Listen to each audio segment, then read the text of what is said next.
Bonjour à toutes et à tous, je suis très heureux d'être avec vous aujourd'hui pour ce 6e rendez-vous convergence du groupe ICSI, de ICSI Group, sous un format inédit évidemment en raison des circonstances sanitaires.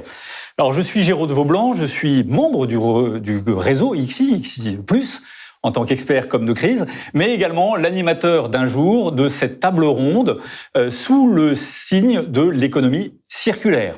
Alors, au cours de cet après-midi, vous allez pouvoir suivre cette conférence, mais également poser des questions à l'adresse mail qui s'affiche en ce moment sur votre écran, l'adresse du service communication, et ICSI Group s'engage à répondre à toutes les questions, et si nous avons le temps, nous répondrons à une ou deux questions en direct tout à l'heure. Alors, j'ai le plaisir d'avoir sur ce plateau Yann Bouquillon, qui est le directeur général d'ICSI Group. Alors, on va attaquer par une question évidemment assez évidente.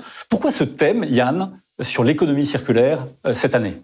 Alors, peut-être préalablement, c'est de pouvoir dire à toutes celles et ceux qui nous regardent que c'est la mort dans l'âme qu'on a abandonné le profil habituel de présentiel qui nous permet de nous rencontrer à chaque rentrée depuis 6 ans.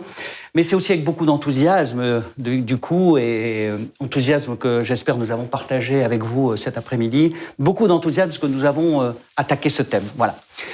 Pour faire court, 3 grandes raisons ont présidé à ce choix-là. Alors, on va dire la première, elle est probablement un peu de l'ordre de l'obligation réglementaire. C'est vrai que l'Europe... on en reparlera bien sûr on va parler de droit, mais bon, la France a encore été bien sûr plus ambitieuse, donc ça on y reviendra. D'ailleurs, l'ADEME tient lundi et mardi 2 jours de visioconférence de cette nature-là sur l'économie circulaire, donc je dirais le thème était également en résonance.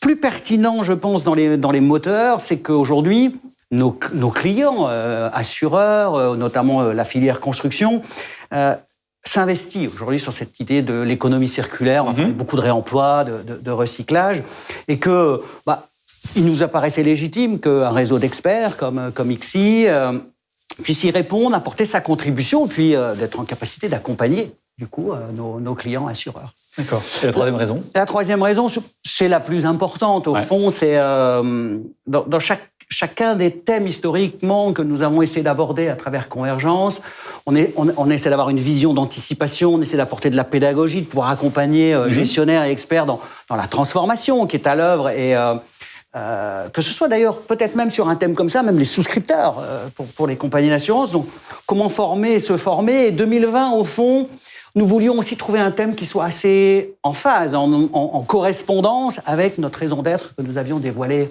en juin. Ouais. Et naturellement, le thème de l'économie circulaire a fait écho, puisque une de nos valeurs, une de nos 5 valeurs aujourd'hui, qui a force d'engagement, c'est d'être responsable. Alors, être responsable, c'est quoi aujourd'hui ? Pour nous, être responsable, c'est prendre en considération l'impact de nos activités économiques sur l'homme, bien sûr, sur la société civile et sur l'environnement. Et derrière, d'engager un certain nombre d'actions pour améliorer. Et ainsi, au fond, nous avons la conviction que le monde de demain sera plus prévenant, probablement plus attentionné envers les hommes, bien sûr, mais aussi plus économe des richesses et des ressources de la planète, parce que nous n'avons qu'une seule planète. Bien sûr. Merci Yann. On vous retrouve en fin de débat pour une conclusion. Et sans plus attendre, on va attaquer cette première table ronde, puisqu'il y en aura 2, pour tout vous dire, qui a pour thème économie circulaire dans le BTP, dans la construction, effet d'image ou réalité ?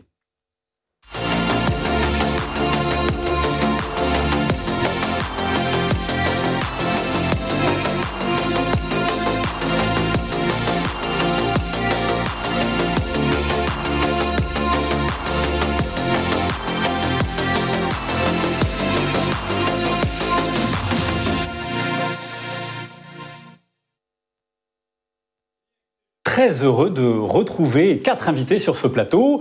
Il s'agit d'Anne-Lise Gillet, d'Evgenia Dereviankin, de Nathanaël Cornet-Philippe et de Sylvain Laurenceau. Alors, on est très impatients de commencer nos échanges parce qu'on a beaucoup de choses à se dire. Mais juste avant, je vous propose qu'on plante le décor. C'est quoi l'économie circulaire ? C'est un thème connu, même à la mode. Mais regardons quelques images qui nous l'expliquent quand même, ce concept.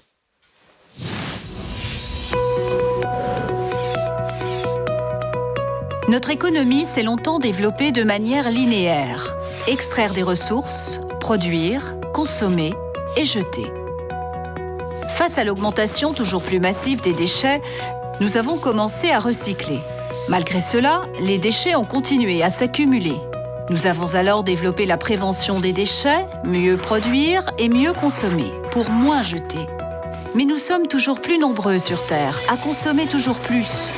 Les impacts sur l'homme et l'environnement augmentent. La demande en matières premières poursuit sa courbe exponentielle. Les ressources s'épuisent et les prix s'envolent. Certains pensent que le recyclage est la solution magique pour compenser la diminution des ressources naturelles. Mais bien qu'efficace et indispensable, le recyclage a ses limites. La technique ne permet pas de tout recycler et les matières ne se recyclent pas à l'infini. Nous devons donc éviter le gaspillage des ressources, apprendre à faire plus et mieux avec moins, et introduire davantage de matières premières recyclées dans le cycle de production. L'enjeu est de remplacer notre modèle linéaire par un modèle en boucle, l'économie circulaire. Cette économie repose sur l'efficacité de l'utilisation des ressources et sur la diminution des impacts sur l'environnement, tout en permettant le bien-être des individus. Elle est porteuse de nouveaux métiers, génératrice d'emplois. C'est une nouvelle articulation entre l'offre, la demande et la valorisation des déchets qui permet à chacun de contribuer à l'économie circulaire. Qui permet à chacun de contribuer à l'économie circulaire. On le voit, tout le monde peut y participer, donc on imagine que le BTP et la construction, a fortiori, compte tenu de l'importance du secteur. Alors c'est très vaste, l'économie circulaire, mais c'est aussi un sujet qui est poussé par la loi, la loi de 2015, et puis plus récemment la loi AGEC, c'est-à-dire anti-gaspillage et économie circulaire de février 2020. Alors comme on a la chance d'avoir une avocate parmi nous, maître Evgenia Dereviankine, du cabinet Paradigme, je vais lui demander, et je vais vous demander, Evgenia, de nous rappeler le cadre juridique. Oui, bien sûr, Géraud. Comme vous disiez justement, ce n'est plus un enjeu sociétal. L'économie circulaire, c'est une obligation. Une obligation européenne qui est avant tout posée par l'Europe et qui s'adresse aux États. Les États ont maintenant des obligations d'incitation de ses citoyens au recyclage, au réemploi, au traitement responsable des déchets. Donc, qu'est-ce que cela implique plus précisément? C'est la directive de 2008, qui aujourd'hui fixe le cadre donc, de l'économie circulaire au niveau européen, nous oblige avant tout de traiter nos déchets le mieux possible. Ça veut dire que seuls les déchets ultimes, donc les déchets qui ne sont susceptibles d'aucune utilisation, peuvent désormais être enfouis ou incinérés. Tout le reste, on doit employer les meilleurs efforts pour faire en sorte qu'ils retrouvent une seconde vie. Donc, seconde vie, comment? Par réemploi, avant tout. Donc, réemploi, on va beaucoup parler de réemploi aujourd'hui. Exactement, oui.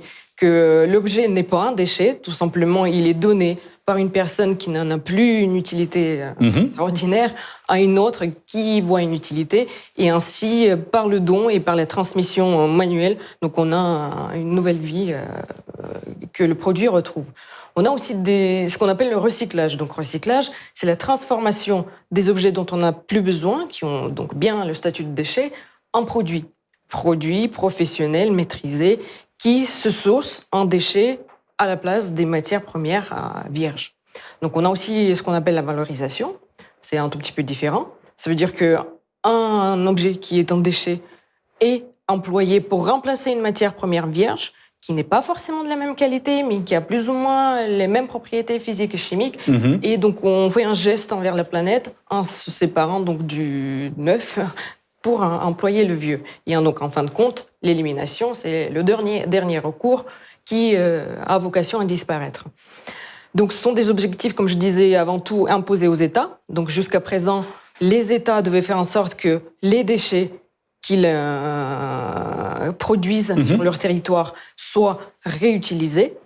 Pour les déchets de BTP, on est sur un objectif de 70% de rattrapage des déchets. Jusqu'en 2018, donc on était uniquement sur ces objectifs-là. En 2018, la directive a été un peu aménagée et donc désormais, on considère qu'on est prêt à passer à l'étape suivante et passer sur des objectifs d'encouragement au réemploi. Donc ça veut dire éviter les déchets, faire en sorte que l'objet ne devienne jamais déchet et qu'on puisse le reprendre en l'état et l'employer à la même fin tel qu'il a été conçu. Donc les objectifs ne sont pas encore fixés, mais ça va venir. Pour autant, la loi, donc, comme vous avez justement dit, de 2020, se prépare à ce qu'il y ait donc, cette obligation en termes de chiffres pour les États, et elle propose des mesures encourageant ce réemploi. Donc quelles sont-elles ? Elles sont au nombre de 3. Donc déjà, la première mesure consiste à dire que désormais, il doit y avoir un diagnostic à la démolition. Donc ce diagnostic doit permettre de recenser les matériaux et les objets qui vont pouvoir être réemployés, qui vont pouvoir être recyclés et qui vont devoir malheureusement terminer leur vie dans une décharge. Donc deuxième objectif, deuxième encouragement, c'est un encouragement au tri. Donc quand on fait la démolition, désormais on est obligé de faire le tri. Et si on fait bien ce tri, qu'est-ce qui se passe ? On a le droit à une reprise gratuite par les entreprises metteuses sur le marché qui vont devoir se regrouper dans ce qu'on appelle REP, donc un éco-organisme qui va devoir subvenir donc à cette charge financière que représente le traitement de déchets. Donc le tri permet cela. Et enfin, le dernier encouragement, c'est d'inciter surtout les acteurs publics qui passent des commandes publiques à employer des matériaux réutilisés, réemployés et donc recyclés. Donc ça permettra désormais, donc demain, à ces acteurs d'imposer aux maîtres d'œuvre une obligation de réemploi et donc aller se sourcer dans des objets qui vont devoir avoir une deuxième vie. Merci Evgenia. Donc 3 encouragements fermes de la loi, on l'a compris. Juste un chiffre, on ne parle pas de petites quantités. L'importance des déchets des bâtiments, c'est 46 millions de tonnes, soit 50% de plus que les déchets ménagers, qui sont autour de 30 millions. Donc, encore une fois, c'est significatif. Alors, on associe un grand nombre de notions à l'économie circulaire, que ce soit les achats durables, l'éco-conception, le recyclage, on l'a entendu, le réemploi, l'éducation du consommateur, bref. Et là, on va s'intéresser, on l'a dit avec Evgenia, à une notion très importante qui est le réemploi. Alors, avant d'échanger avec nos invités sur cette notion de réemploi, on va regarder une vidéo, c'est Didier Fox, qui est un expert chez XI Group, et qui nous explique ce que c'est que le réemploi.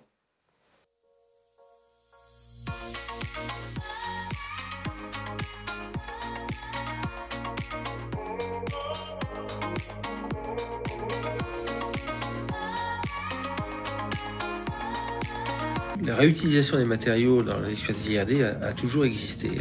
On en parle aujourd'hui compte tenu des mesures environnementales qui tendent à accentuer ce principe. Mais de tout temps, les entreprises réutilisaient les matériaux qu'elles déposaient.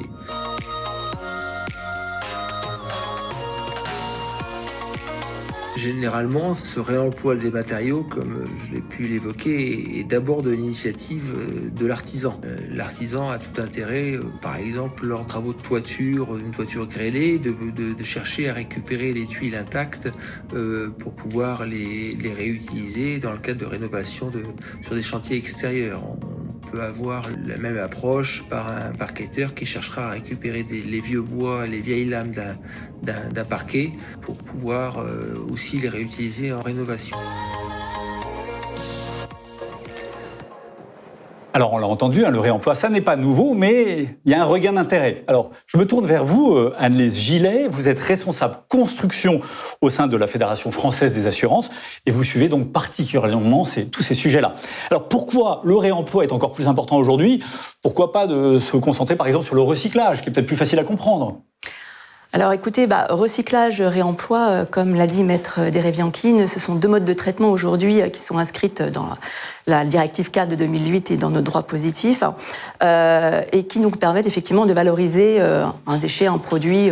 Après, on ne va pas s'amuser sur la terminologie, mais en tout cas, aboutir à pouvoir obtenir en tout cas un produit et pouvoir se resservir d'une manière ou d'une autre.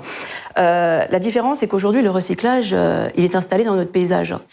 Il y a tout un modèle économique qui s'est développé grâce à différents outils. Par exemple, je pense au protocole de traitement plan européen des déchets qui a été établi sous l'égide de la Commission européenne en 2016, qui a donné quand même des orientations assez précises aux différents États membres. On sait que notre réglementation en France est également extrêmement encadrée et encadrante pour les sites qui se lancent sur du recyclage. Aujourd'hui, lorsque vous avez un matériau qui arrive dans une usine de recyclage, vous savez que théoriquement il est trié. Une fois qu'il est traité, il y a des process en tout cas pour le traiter avec des contrôles qui sont effectués. Majoritairement en plus ce sont des usines qui sont soumises à soit déclaration, enregistrement ou autorisation. Et une fois que ce produit sort de l'usine, il est tracé et on sait en principe vers qui il se dirige. Donc on a plutôt avec le recyclage déjà un chemin assez balisé, ce qui fait qu'il n'y a pas, pour nous en tout cas assureurs, de choses particulières. Il n'en reste pas moins que nous devons toujours avoir un point d'attention, et les assureurs en ont un plus particulièrement, qui concerne cette fois-ci la qualité du produit qui sera, ou du matériau qui sera au final incorporé dans l'ouvrage, car qu'il soit issu du recyclage ou d'autres modes de traitement, et nous le verrons, pour nous, les assureurs, ce qui est toujours important, c'est que ce produit répond toujours aux caractéristiques qui le correspondent, à la norme qui le définit. Et ceux qui nous regardent sauront tout de suite que quand je parle de ça, je pense évidemment à nos règles de technique courante que la plupart des contrats d'assurance reprennent. Donc, une fois que, effectivement, on a vu qu'il y a ce modèle économique et que le recyclage est déjà bien installé, on a complètement, on va dire, son petit frère à l'inverse, qui est le réemploi. Aujourd'hui, comment vous dire, le réemploi, nous sommes dans une forêt vierge. Et quand je dis une forêt vierge, c'est-à-dire qu'on n'a même pas un début de GR, c'est un petit clin d'œil pour les randonneurs. C'est le flou artistique le plus complet. Alors attention, je ne dis pas qu'il n'y a pas des initiatives et beaucoup d'initiatives individuelles et qui sont tout à fait louables et qui, heureusement, d'ailleurs existent, parce que c'est grâce à ces initiatives que nous pouvons progresser sur le réemploi. Mais aujourd'hui, ce qui manque, c'est une sorte de liaison, en tout cas, sur le sujet des réemplois avec les différentes étapes. Et nous verrons qu'il y a différentes étapes qui sont assez essentielles lorsqu'on parle de réemploi. Donc, ce fil conducteur et cette liaison qui permettrait, en fait, de s'assurer d'une structuration de la filière et d'un process qui amènerait une certaine sécurité. Et donc, en fait, c'est tout simplement la raison pour laquelle les assureurs construction, alors bien évidemment, ces assureurs ont été sollicités par un certain nombre de leurs clients les plus importants sur ce sujet-là. Et nous, la FFA, on est présent et au contraire, on est là pour les aider à partager ensemble sur un sujet qui est totalement aujourd'hui vierge. Et on a la chance de pouvoir travailler dessus et de pouvoir d'ores et déjà amener une réflexion et communiquer auprès des professionnels pour leur donner les clés de notre réflexion et surtout les points incontournables qui doivent être pris en compte par ces professionnels pour créer une filière et que tout se passe bien, et que tout se découle finalement de façon la plus fluide possible. Et donc c'est pour ça que nous avons choisi ce sujet pour y travailler. Et effectivement, ça fait 1 an et demi que nous avons travaillé dessus. Et j'ai envie de vous dire que les assureurs ont été même très ambitieux parce que nous avons créé notre propre définition du réemploi. Alors évidemment, le réemploi, il est visé par notre code, il y a une définition. Maître Dereviankine, peut-être en dira aussi à un moment de quelques mots, il y a toute une... C'est assez amusant, en fait, sur la terminologie et l'aspect juridique et la définition juridique qu'il y a pu y avoir entre réemploi, réutilisation et surtout sa cohérence avec l'aspect pratico-pratique qu'on voit sur les chantiers. Donc nous, ce qui nous a intéressés, c'est nous, pour travailler efficacement, de définir ce qu'on entendait en réemploi et puis pour être fidèle à notre marché qui est la construction, on est bien ancré dans la terre, donc on a été très pratico-pratique. Et donc pour nous, les réemplois, ce sont les 2 scénarios suivants. Soit nous sommes dans la récupération d'un élément dans un ouvrage A pour s'en servir à l'identique dans un ouvrage B. Donc c'est le cas très concret, par exemple, d'une porte coupe-feu qui va être récupérée dans un ouvrage A pour pouvoir se servir de porte coupe-feu dans un ouvrage B. Deuxième scénario, on récupère un élément dans un ouvrage A et on va s'en servir de manière un peu dégradée dans l'ouvrage B. Donc si on reprend la porte coupe-feu dans notre ouvrage A, c'est pour pouvoir s'en servir comme porte de distribution, par exemple, intérieure dans un ouvrage B. Donc voilà le cadre, en tout cas, que nous avons défini au sein de la FFA avec les assureurs construction pour pouvoir travailler efficacement sur ce sujet. Très clair, merci beaucoup Annelise. Nathanaël Cornet-Philippe, je vous ai vu un moment sourire quand on parlait de réemploi. Alors vous êtes délégué général du CEDRE, peut-être que vous avez commencé par nous expliquer ce que c'est que le CEDRE, et puis ensuite sur réemploi versus recyclage, qu'est-ce que vous avez à dire ? Alors, le CEDRE, c'est un syndicat qui est tout récent, puisqu'il a été créé en 2018. Oui. Mais en fait, il recouvre, ou il a permis d'associer deux syndicats. Un qui avait celui des démolisseurs, qui avait plus de 150 ans d'existence, avec un syndicat beaucoup plus récent, parce que l'activité est elle-même plus récente, celui des recycleurs des déchets du bâtiment et des travaux publics. Donc aujourd'hui, ce sont 250 entreprises, démolisseurs ou des constructeurs, des amianteurs ou des plombeurs et recycleurs de déchets du BTP. D'accord. Voilà. Ça, c'est pour le CEDRE. Alors maintenant, réemploi, recyclage ? Alors, peut-être pour brosser, pour rendre les choses un peu concrètes, oui. Sans vouloir vous assommer avec des chiffres, vous en avez évoqué un. Oui. Je voudrais vous en donner quelques-uns en complément. Vous parlez des 46 millions, moi. Absolument.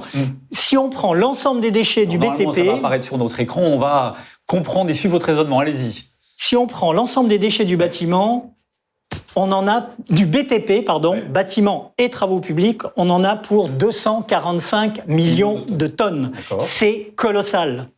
Et comme vous l'avez dit, par rapport à comparer avec les 30 millions de tonnes de déchets ménagers. On parle de 245.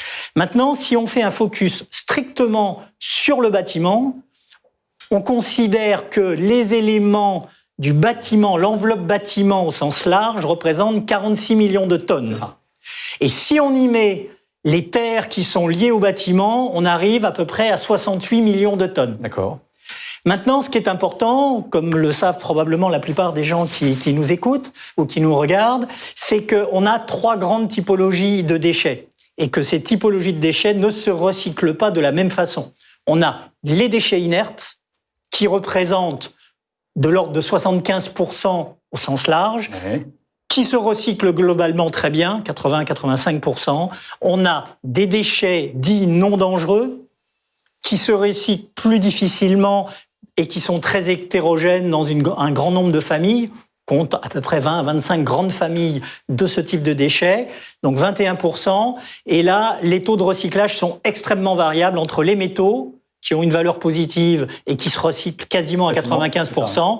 Et puis, toute une typologie de déchets plus délicats, que ce soit les moquettes, tout un tas de différents types de plastiques, où là, on est sur l'ordre du pourcent, voire moins.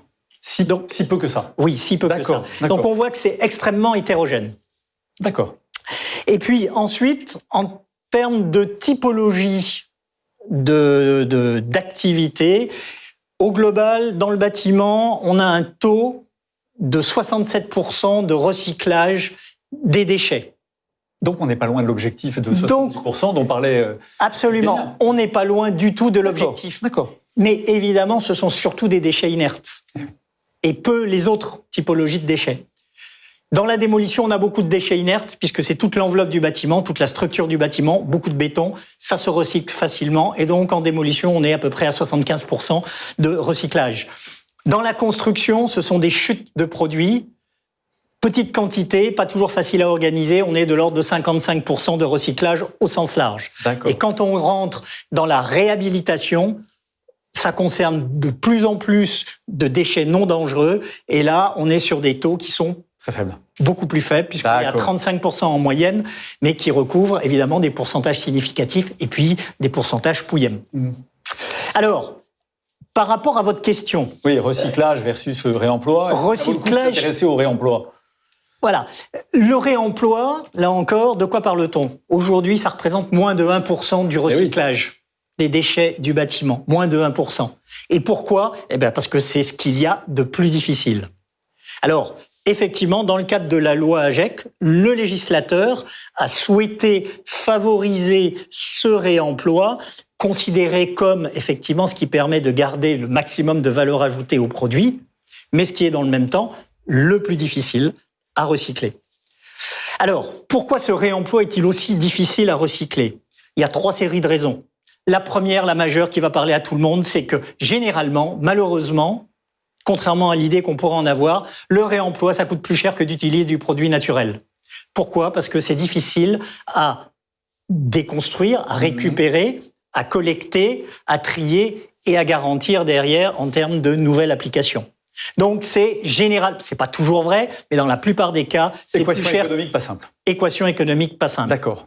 Deuxième raison, qui n'est pas simple non plus, c'est sur le plan technique, sur un chantier de déconstruction, c'est compliqué parce que ça oblige à organiser le chantier éventuellement un peu différemment, donc ça peut jouer sur les modes opératoires.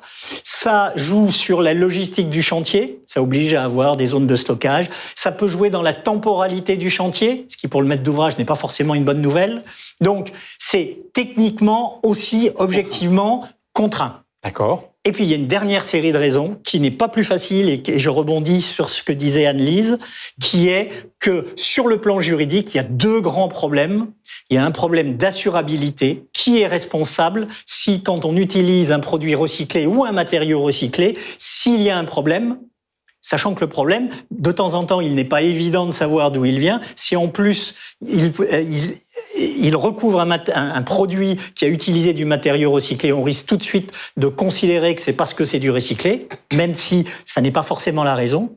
Donc, un problème d'assurabilité qui fait quoi ? Et puis, un problème de responsabilité, là encore, et on revient au problème juridique, qui est responsable s'il y a un problème, et qui décide quoi et qui doit payer quoi. D'accord. Donc on voit que c'est pas simple, hein. Équation économique pas évidente, problème technique, et puis sujet juridique qu'on va creuser avec vous, Evgenia. C'est quoi cette difficulté juridique, ce flou juridique ? Aidez-nous à le cerner de très près.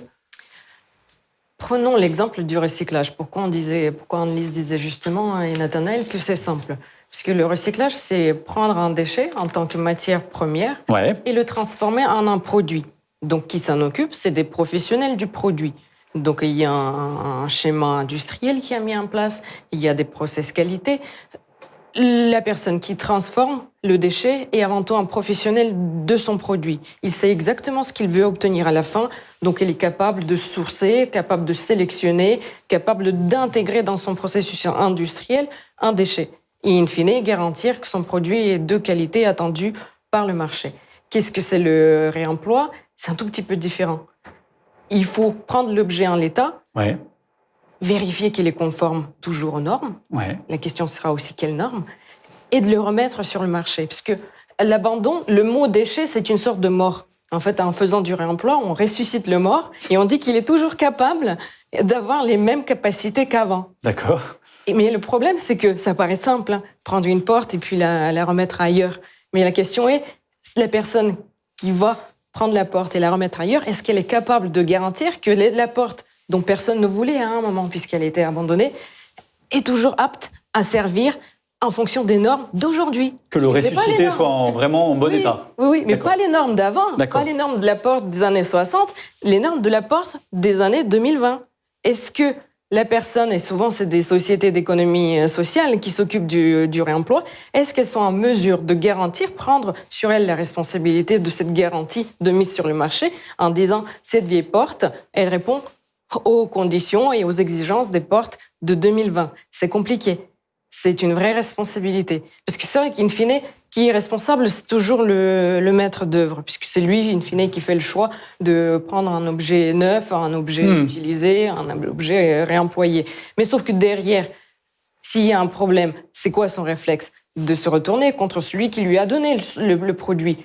Donc, est-ce qu'il va pouvoir se retourner contre une société d'économie sociale en disant que vous avez mal vérifié les normes de 2020 applicables à la porte, coupe-feu et ainsi de suite ? Bien sûr que non. Donc, on se dit, mais à quoi bon se mettre en danger en faisant du réemploi alors que j'ai un vrai professionnel à côté qui a fait du recyclage mais qui répond de son produit. Donc, la réalité, elle est toute simple et bêtement juridique. D'accord. Mais c'est un vide juridique...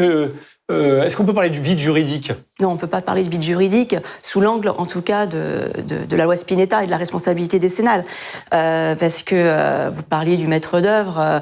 On est surtout plus souvent avec l'entreprise donc locataire d'ouvrage, donc en lien direct avec le maître d'ouvrage, qui va être responsable des travaux qu'elle va réaliser. Et voilà, et responsabilité décennale, Spinetta, vous avez un désordre de nature décennale, l'entreprise sera présumée responsable, que au final le désordre soit dû à un problème de réalisation ou tout simplement effectivement au vice du matériau. Donc là, par contre, où je rejoins effectivement Maître Dereviankine, ça va être sur le recours, parce que effectivement, quand on est une entreprise et qu'on se fournit auprès d'un fabricant de produits neufs ou d'un fabricant de produits recyclés, on a quelque chose de clairement établi, on sait d'où vient le matériau, il y a une responsabilité qui est claire, donc évidemment sur la réserve qu'il faut faire toutes les investigations pour démontrer qu'on est bien sur un problème du produit, on sait vers qui se tourner. En matière de réemploi, effectivement, aujourd'hui, il y a un trou dans la raquette et c'est tout l'intérêt, justement, du travail qui doit être mené, qui doit être réfléchi pour que ce trou puisse se colmater et qu'on puisse en fait avoir une filière qui se professionnalise quelque part. On a parlé là des sociétés d'économie sociale, mais il n'y a pas que ça. Aujourd'hui, il y a beaucoup de différents schémas contractuels qui sont en train de se monter, parce qu'on a des plateformes aussi collaboratives qui se montent, qui peuvent faire des mises en relation ou qui peuvent même être un intermédiaire en achetant le matériau et en le revendant, c'est-à-dire en le reconditionnant et le revendant. Il peut y avoir effectivement des passerelles directes entre un maître d'ouvrage A aussi et un maître d'ouvrage B. Donc il y a différents schémas. Donc on n'est pas sur pour l'instant un régime établi, fixe. Je pense qu'il faudra être attentif au niveau du régime contractuel, donc de la responsabilité qui en découlera. Mais nous, en tout cas, ce qui va nous intéresser plus particulièrement, ça va être la phase de la qualification du matériau avant que l'entreprise puisse le mettre en œuvre. Et je rappelle encore une chose, c'est que là on parle de responsabilité, mais attention, même une entreprise qui va mettre en œuvre un matériau, qu'elle lise bien son contrat d'assurance, parce qu'elle est censée quand même respecter les règles de l'art, aussi bien au niveau de mode de réalisation qu'au niveau du produit qu'elle va mettre en place. Donc si elle se fournit sur un produit qui n'a pas les caractéristiques qui correspondent à la norme en tant que telle, il faut qu'elle aille voir son assureur pour lui en parler. Ce n'est pas au contraire en lui disant qu'elle va avoir des difficultés pour la suite, c'est au contraire pour la protéger, pour qu'il n'y ait pas de mauvaises surprises si un jour il y a un sinistre et qu'elle n'en a pas parlé avant. Voilà. Bon, donc pour résumer, on voit que c'est pas si simple notre affaire de réemploi. Économiquement, techniquement, juridiquement, mais il y a des pistes. Et c'est d'ailleurs pour ça qu'on a choisi ce thème. Est-ce que le réemploi, c'est pour l'image ? Est-ce que c'est pour raconter une belle histoire ? Ou ça va au-delà ? Alors avec vous, Sylvain Laurenceau, on va justement creuser cet aspect-là. Vous êtes responsable de l'économie circulaire du Centre scientifique et technique du bâtiment, le CSTB. Alors, ce serait peut-être pas que vous le présentiez en quelques mots. Et on va vous demander, mais finalement, comment est-ce qu'on va transcender, aller au-delà de ces contraintes économiques, techniques, juridiques ? Parce qu'il y a aussi des histoires positives autour du réemploi. Oui, tout à fait. Écoutez, déjà, le CSTB, donc on est un établissement public industriel et commercial, et on a pour vocation d'accompagner l'innovation dans le bâtiment de l'idée au marché. Donc on est notamment connu pour nos activités d'évaluation, que ce soit via l'avis technique ou l'appréciation technique d'expérimentation. Mais on a également des activités de recherche et expertise, de diffusion du savoir, et puis de certification sur les produits. Et on a mis en place, du coup, dans le cadre de notre contrat d'objectifs et de performance avec l'État sur la période 2019-2022, une feuille de route sur l'économie circulaire, dans laquelle il y a 3 grands axes de développement, donc qui sont la connaissance des flux de matière, dans le sens où on a fait beaucoup d'efforts pour caractériser la consommation énergétique du parc, essayer d'atteindre le facteur 4, mais sur ce qui va concerner la matérialité du parc, ce qu'on consomme, ce qu'il y a dans le stock, ce qu'on produit comme déchets, il y a eu moins de travaux qui ont été menés, donc il y a tout ce volet-là. Un axe autour de la valorisation de l'existant, avec le développement du réemploi, mais ça j'y reviendrai, avec l'accompagnement de l'intégration croissante de matières recyclées dans les nouveaux produits de construction, où on a des nouveaux enjeux de maîtrise des performances sanitaires et puis de constance de qualité des matières premières secondaires, et le développement d'outils pour la filière pour pouvoir accompagner la transformation de la démolition à la déconstruction sélective. Et puis le 3e axe va concerner l'éco-conception, donc l'intégration des principes d'économie circulaire dans la conception des nouveaux produits ou des nouveaux ouvrages. Alors sur le réemploi, donc ça a été dit, il y a beaucoup de Beaucoup de questions qui existent aujourd'hui, un potentiel qui est aussi assez clair étant donné qu'on part d'un niveau très limité. A priori, on pourrait considérer que pour mettre en place une filière de réemploi, il y a des enjeux de volume. Déjà, il faut être sur des flux importants. On a vu que les déchets du bâtiment étaient clairement sur des volumes conséquents. Donc là-dessus, il y a des choses à faire. Il y a des marges de manœuvre. Ensuite, il y a des questions. Il va y avoir des questions techniques et des questions sanitaires. Ça, j'y reviendrai. Mais il faut, d'une part, on voit que les normes ont évolué, mais notamment les réglementations sanitaires, s'assurer qu'on n'est pas en train de remettre des substances dangereuses dans les nouveaux bâtiments. Ah oui. Le sujet de la qualification technique, j'y reviendrai un peu plus en détail tout à l'heure. Ensuite, le fait d'être sur des modèles économiques. Et là, on a besoin. Donc aujourd'hui, il y a effectivement un certain nombre de tâtonnements autour de ça. Mais on a besoin d'être sur des familles de produits qui se déposent simplement, qui se revendent relativement bien et qui peuvent se reconditionner de manière aussi assez simple. Et puis derrière, il y a aussi la question des impacts environnementaux, parce qu'on a beaucoup parlé de déchets. Ce qu'il faut voir aussi, c'est qu'il y a une réglementation environnementale qui sera mise en place à RE 2020, donc à partir du milieu de l'année prochaine, pour les bâtiments neufs, et qui va intégrer les impacts associés aux produits de construction.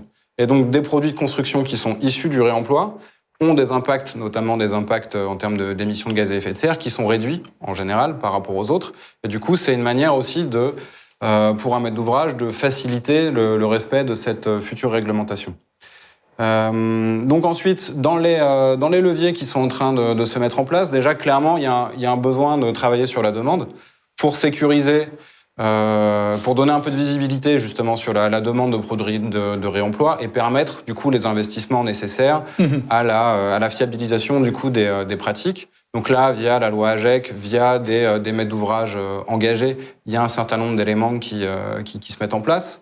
Ensuite, il y a un deuxième volet qui est de mettre en visibilité l'offre existante aussi. Donc là, il y a notamment des plateformes. On est sur un projet européen qui s'appelle FCRBE, qui vise à mettre en avant, qui a plusieurs objectifs, dont mettre en avant les revendeurs de réemploi, de matériaux issus du réemploi, pour pouvoir mettre ces acteurs-là en avant, parce qu'ils sont souvent assez méconnus. Et après, clairement, le sujet pour moi important du moment, c'est vraiment de structurer ces pratiques de réemploi. On a parlé on a parlé de forêt vierge. Bon, j'irai peut-être pas jusque là, mais il y a quelques chemins dans la forêt vierge. Il y a un sujet qui est, il y a deux questions centrales qui sont qu'est-ce qu'on doit faire et qui fait quoi. Et donc sur le qui fait quoi, je rajoute un paramètre un petit peu plus complexe pour complexifier un peu l'équation. On a une refonte du diagnostic déchets avant démolition. Et donc la place du diagnostiqueur, celle qu'il a aujourd'hui et celle qu'il aura demain avec la nouvelle réglementation, ne sont pas la même, avec aujourd'hui quelques flous sur le positionnement. Mais on a besoin vraiment de travailler sur les questions de qu'est-ce qu'on doit faire et qui fait quoi. Et si on aborde le sujet dans son intégralité, c'est trop complexe parce qu'on va parler de l'ensemble des produits du bâtiment. Sur une porte, sur une tuile, on ne va pas du tout demander les mêmes exigences. Donc, la première, pour nous, la manière de rationaliser le problème, c'est vraiment de fonctionner famille de produits par famille de produits. Et donc, on a amorcé une démarche pour développer des guides de bonnes pratiques qui, à terme, qui ont pour objectif, quelque part, de mettre un peu l'ensemble des acteurs autour de la table et d'essayer de se mettre d'accord sur des familles de produits spécifiques autour des choses qui doivent être faites pour ensuite justifier du coup de l'aptitude au réemploi des produits. Donc on a initié une démarche en interne, on l'a poursuivi notamment dans le cadre des travaux de la Fondation Bâtiment Énergie sur lequel il y aura d'autres. Il y a 8 guides qui seront publiés d'ici la fin d'année ou début d'année prochaine. Et vraiment pour nous, le premier besoin, c'est vraiment de pouvoir mettre tout le monde d'accord sur certaines familles de produits qui sont identifiées comme propices au réemploi et de bien définir ce qu'on doit faire. Et derrière, le qui fait quoi viendra se clarifier en fonction des situations. Bien distinguer les familles de produits. Parce que quand on parle de réemploi, Nathanaël Cornet-Philippe, on ne parle pas de la même chose. Dans la vraie vie, il y a plusieurs types de réemploi. Oui, il y a plusieurs types, mais tout le monde n'a pas ça en tête. Et très souvent, on demande à l'entreprise de démolition de garantir un niveau de réemploi. En gros, débrouille-toi, mais c'est pas si simple. Pour nous, on peut avoir une vision un petit peu plus complète, mais pour caricaturer, on a 3 grandes typologies de réemploi. Ouais. On a celui qui résulte d'une réflexion a priori, avant même de déconstruire un bâtiment, on se pose la question, quel est mon gisement de ressources potentielles ? Qu'est-ce que je peux en faire ? Et moi, architecte, ou moi, donneur d'ordre, qu'est-ce que je veux qu'on en fasse pour la construction qui va suivre la déconstruction ? Donc on est très en amont, on se pose les questions, et à partir de là, on en définit un plan d'action. Et là, clairement, celui qui est à la manœuvre, c'est l'architecte. On a un deuxième type de réemploi qu'on trouve assez fréquemment maintenant dans les clauses de réemploi des cahiers d'appel d'offres. C'est au début d'un chantier de déconstruction, le maître d'ouvrage ou le maître d'œuvre disent voilà, on souhaiterait un taux de réemploi de X% ou on souhaiterait certains types de réemploi sans définir quoi. D'accord. Et donc, il appartient à ce moment-là à la maîtrise d'œuvre en charge du suivi du chantier de déconstruction et à l'entreprise de déconstruction de se débrouiller, d'une part pour essayer de séparer des produits, les trier, les mettre de côté, et puis pendant la durée du chantier, essayer de voir ce qu'on peut en faire. Et là, clairement, l'acteur, celui qui est à la manœuvre, l'exigence, elle est donnée par le donneur d'ordre, mais l'exigence, c'est le maître d'œuvre et l'entreprise de démolition qui doivent essayer de en faire quelque chose. Et puis, il y a un troisième type de réemploi qui, dans la pratique, qu'on trouve très fréquemment. On vous voit venir, c'est là, rien n'a été prévu et on et voilà, on n'a rien prévu de très précis, mais on veut faire bien, on veut faire vert. Donc, on organise des brocantes, on ouvre le chantier, à la limite, on identifie ou on dit vaguement ce qu'on peut trouver sur le chantier et on va voir tous les gens, les places de marché qui existent pour dire, est-ce qu'il n'y a pas quelque chose qui pourrait vous intéresser ? Et on imagine bien... oui, alors... Ça ne veut pas dire que rien ne se fait dans ce contexte-là, mais ça veut dire que les contraintes ne sont pas les mêmes, ne se gèrent pas de la même façon et que, bien sûr, les ambitions ne peuvent pas être les mêmes dans les différents cas. Claire, on a vu, Anne-Lise, que finalement, en entendant nos intervenants, il faut être très pragmatique. Ça se construit, donc il faut être très pragmatique. Quelle est la vision, quelles sont les recommandations de l'EFFA sur le réemploi, finalement, en très synthétique ? Alors, je n'ai pas parlé de recommandations, mais vraiment, plutôt partager effectivement avec vous les réflexions qui ont été menées depuis 1 an et demi avec les assureurs sur ce sujet-là. Et alors, ce qui est intéressant, pour une fois, en plus on parle de construction, c'est que pour une fois, nous ne sommes pas intéressés à la construction de l'ouvrage. Parce que quand on parle de réemploi, le sujet, il se situe totalement en amont, avant la construction de l'ouvrage, avant même que le chantier débute, et il va se situer autre part, c'est-à-dire sur un chantier qui va être démoli, qui va être déconstruit, et où on va effectivement penser en amont, et généralement c'est ce qui est quand même préférable, mais on va penser effectivement à récupérer des éléments pour pouvoir après les réemployer ailleurs. Et donc c'est cet amont qui nous a particulièrement intéressés. Et effectivement, Sylvain en a parlé, et effectivement aussi Nathanaël, il va y avoir 3 étapes. Pour nous, il y a 3 étapes clés. Il y en a 2 qui sont assez clairement identifiées, le diagnostic et la déconstruction. Et une 3e, on tourne autour, rien n'est encore tellement bien figé, mais pourtant elle est essentielle et vraiment pour tout le monde. Ça va être la qualification. Alors, si on part du diagnostic, ce qui a été dit, c'est qu'on est avec la loi AGEC sur un diagnostic qui va devenir un peu plus musclé. D'ailleurs, il s'appelle maintenant diagnostic produits, matériaux, déchets, dit PMD, avec les acronymes. Et en fait, on va être quand même sur un diagnostiqueur qui va devoir avoir la capacité de déterminer dans un bâtiment qu'est-ce qui pourra être réemployable, qu'est-ce qui pourra être recyclable ou qu'est-ce qui ne pourra rien du tout et être mis à la benne. Or, pour déterminer ce qui pourrait être réemployable, il faut à minimum avoir des compétences techniques en bâtiment. Parce que ça veut dire que le diagnostiqueur va savoir comment le matériau va pouvoir être déconstruit, qui peut être déconstruit sans trop l'endommager pour pouvoir après être réemployé. Donc déjà, au niveau du diagnostic, il y a un point important, c'est que pour nous, à notre sens, ça va nécessiter en tout cas une augmentation de la compétence, en tout cas une évolution des compétences des diagnostiqueurs qui avant restaient des diagnostiqueurs déchets et à qui on ne demandait pas autant finalement d'investissement en tout cas sur le sujet du réemploi. Et puis une fois que le diagnostic est fait, on passe effectivement à la déconstruction. Et là, je crois que ça a été clairement dit, 150 ans de fédération de démolisseurs. Et oui, c'est un métier qui existe, hein, les démolisseurs. Alors que les déconstructeurs, enfin, sauf erreur de ma part, c'est récent, et il n'y a pas de qualification des constructeurs. Donc évidemment, alors le CEDRE moi je sais que le CEDRE fait un travail absolument formidable sur ce sujet-là, mais c'est un métier à part entière. Et en plus, non seulement on ne déconstruit pas comme on démolit, et j'enfonce une porte ouverte, mais ce qui est quand même très très très marquant, c'est qu'on ne déconstruit pas non plus de la même façon chaque matériau. On ne va pas déconstruire un robinet comme on va déconstruire un plancher technique ou comme on va déconstruire un escalier en béton. Tout simplement parce qu'effectivement, chaque matériau a sa propre typologie, a ses propres spécificités, et que l'objectif de la déconstruction, c'est qu'on puisse récupérer un matériau qui soit le plus, on va dire, propre possible, propre entre guillemets, c'est-à-dire où il y aura peut-être moins besoin de reconditionnement derrière en vue après d'être réemployé. Donc une fois que c'est déconstruit, qu'est-ce qui se passe ? Qu'est-ce qu'on fait ? Voilà. Donc on en revenait à cette question. Bien sûr.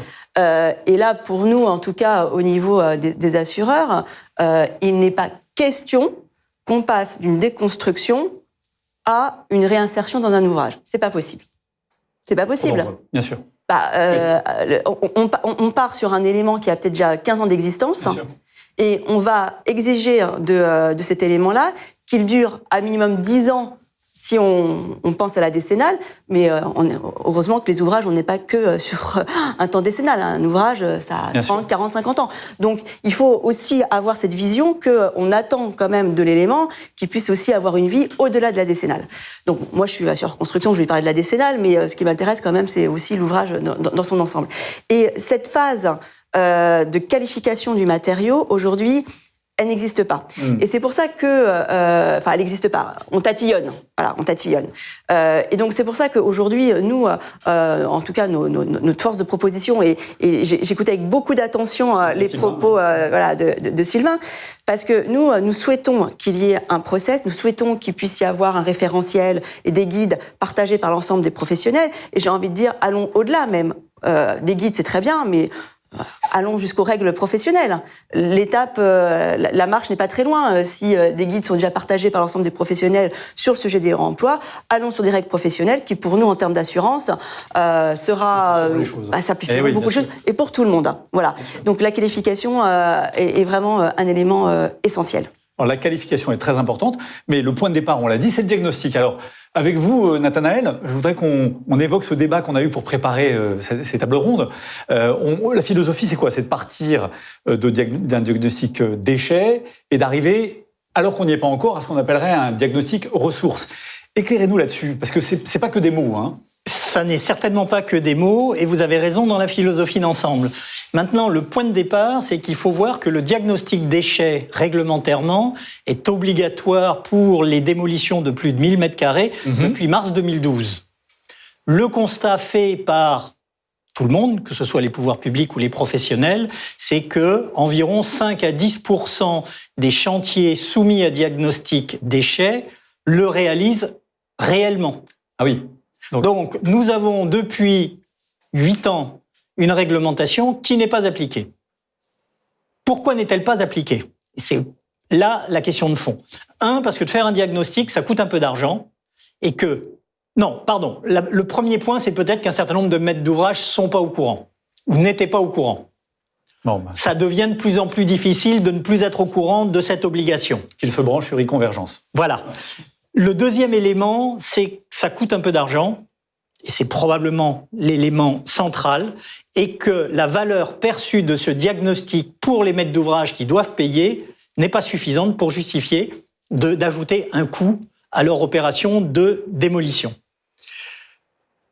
Alors, pourquoi la valeur perçue n'est pas suffisante ? Il y a un élément qui a été évoqué, qui a été évoqué par Anne-Lise tout à l'heure, c'est le niveau de formation des diagnostiqueurs. Il y a un deuxième élément, c'est comment convaincre que par un diagnostic, le maître d'ouvrage peut potentiellement réaliser des économies ou, à tout le moins, mieux encadrer son chantier en termes de délai ou en termes de coûts, ne pas avoir des mauvaises surprises en cours d'opération. Ça, c'est l'étape initiale. On est déjà dans cette étape-là.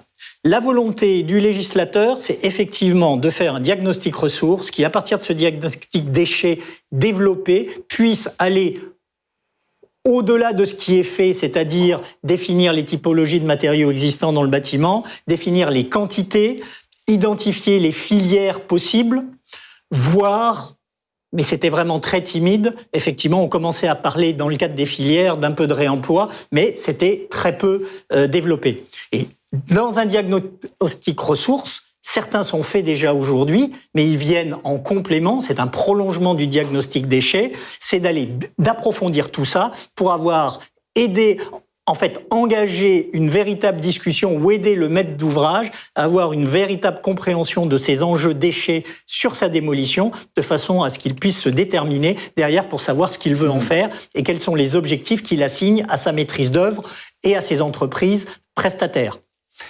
Merci pour cet éclairage. Et si vous me permettez, allez-y.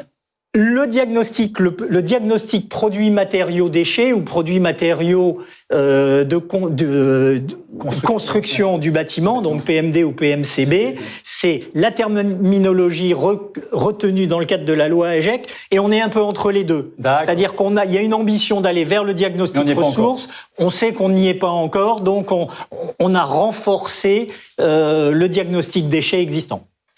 Merci pour l'éclairage donc sur ce diagnostic. Alors pour faire un diagnostic, il faut aussi des outils. Et nous sommes allés regarder du côté de Suez, parce que Suez, figurez-vous, a lancé un outil intéressant qui s'appelle Batirim. On est allé interviewer Sébastien Delamarche qui nous parle de l'outil. On regarde.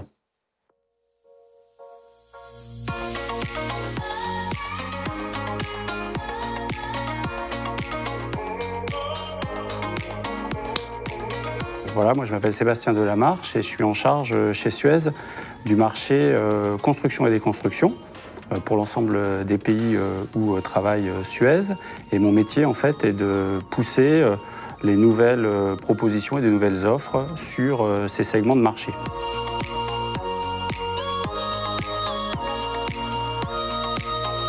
Eh bien, Batirim en fait va permettre de faire une photo en 3 dimensions du bâtiment et de donner l'ensemble des ressources disponibles à l'intérieur du bâtiment. Donc sur un outil informatique qui est très accessible sur une tablette, en fait on va venir faire un diagnostic et un bilan de l'ensemble du bâtiment et transformer ce bâtiment in fine en pas forcément un déchet qu'il va falloir gérer, mais en une ressource qui pourra être réutilisée, réemployée. Donc quand on va arriver dans un bureau, par exemple, on va dire il y a une porte, une fenêtre, il y a de la moquette, il y a du parquet, c'est en bon état, il y a autant de mètres carrés, et ça peut être réutilisé.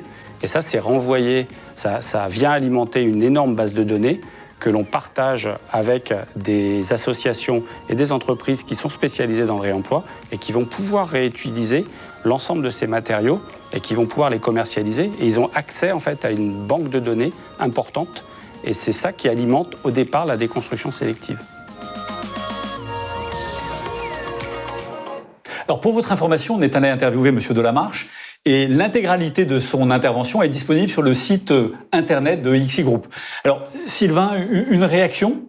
Peut-être par rapport à ça, effectivement, la place du numérique, elle a un potentiel important dans ce qui va concerner le diagnostic, notamment d'une part pour vraiment assurer le début de la traçabilité et l'échange d'informations entre les acteurs, et également pour pouvoir aussi capitaliser de l'information sur les matériaux constitutifs du parc existant, puisque ça, c'est quelque chose qu'on n'a pas capitalisé, qu'on a perdu, et aller chercher cette information coûte cher. Et donc, le fait de pouvoir acquérir de l'information permettra derrière de baisser quelque part les coûts de requalification, parce qu'on sera plus sécurisé quelque part sur les performances résiduelles, ou les performances en tout cas. Et je voudrais quand même rebondir sur ce que disait Anne-Lise tout à l'heure, sur cette question de sécurisation des performances. C'est vraiment le fait de pouvoir se mettre d'accord sur le protocole à respecter pour requalifier un matériau, enfin un produit, un matériau, un équipement, on va dire produit au sens large, justifié de son aptitude au réemploi, c'est le point central Et quelque part, moi, j'en appelle à tous les acteurs qui souhaitent pouvoir développer ces guides et aller quelque part derrière vers les techniques courantes.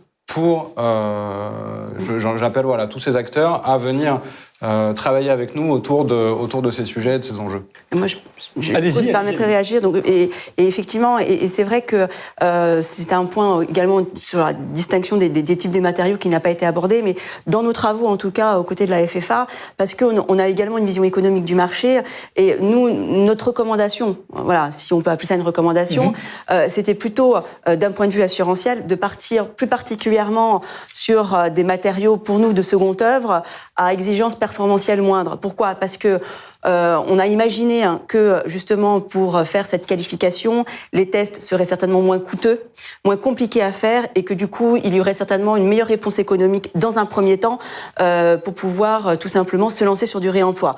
Voilà. Mais dans la mesure... encore. Pardon ? C'est très pragmatique, là, encore. C'est très pragmatique, et j'ai envie de dire, étape par étape. Aujourd'hui, on a aucun référentiel, on n'a aucun process. Donc, attendons que les choses se mettent justement en place. Peut-être, allons-y progressivement.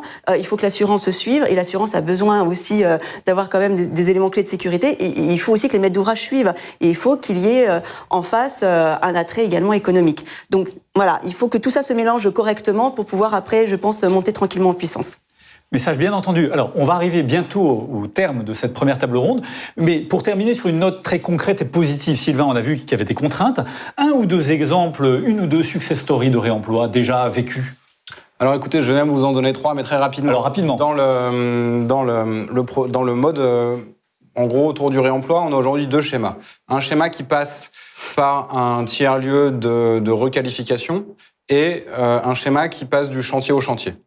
Et donc sur un exemple de tiers-lieu de requalification, on a par exemple une entreprise qui s'appelle Mobus, qui vend des planchers techniques de seconde main, et qui du coup a développé un process de reconditionnement, de requalification avec des essais, notamment sur le respect des performances réglementaires, et qui ensuite va remettre sur le marché des planchers techniques. Donc ça, c'est en Ile-de-France. Et puis également sur le volet, l'autre approche projet par projet.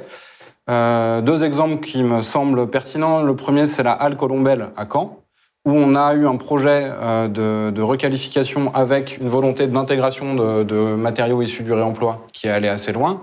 Et puis également, toute la démarche qui est initiée avec la ville de Paris, le 93, Pleine Commune, Est Ensemble, avec une démarche de métabolisme urbain et la volonté d'intégrer les pratiques de réemploi. Donc je pense notamment à Seine-Saint-Denis Habitat, aux expérimentations de Seine-Saint-Denis Habitat autour du réemploi du béton. Ben voilà 3 beaux exemples. Donc on va bientôt attaquer notre deuxième table ronde et on restera avec Anne-Lise et Evgenia. Donc je vais peut-être demander, si vous en avez, un petit mot de conclusion à Nathanaël et puis ensuite à Sylvain. Oui, en guise de conclusion, ce que je voudrais dire, c'est que si on veut faire du réemploi, plus on s'y prend en amont, plus on a de chances de faire quelque chose d'intelligent. Et si j'ai une deuxième chose à dire, c'est que c'est vrai que le réemploi, c'est difficile, mais il y a une vraie volonté politique. On sent qu'il y a une vraie volonté d'un grand nombre d'entreprises, d'acteurs, d'aller dans des démarches de nature RSE. Ouais.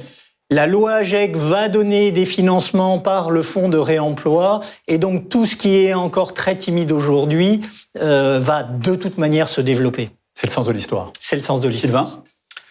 Sylvain ? Oui, effectivement, pour rebondir sur ce que dit Nathanaël, on est clairement au début d'un process.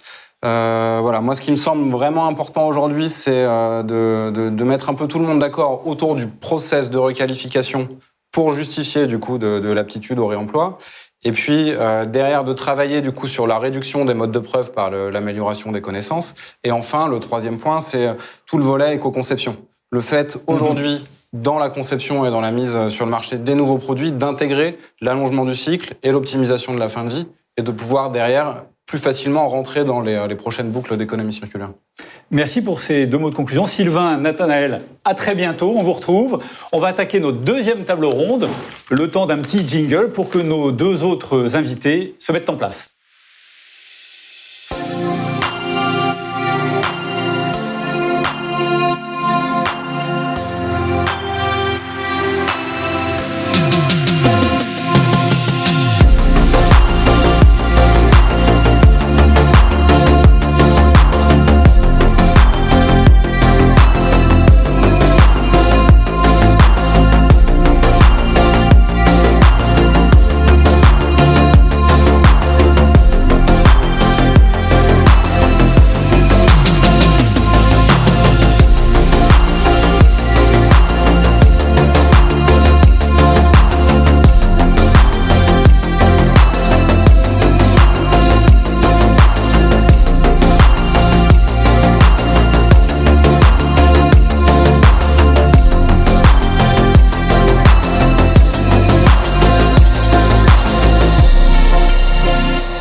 bienvenue pour ce deuxième plateau à Reda Semlali, qui est membre du directoire d'ECT, qui est une entreprise spécialisée dans la gestion des terres excavées. Et bienvenue à Pierre Lebrun, qui est expert environnement, bien connu de e-Convergence d'ailleurs, expert environnement et pollution chez XI+. Alors, cette deuxième table ronde a été intitulée « Quelle perspective et valeur ajoutée pour les assureurs et les experts ?»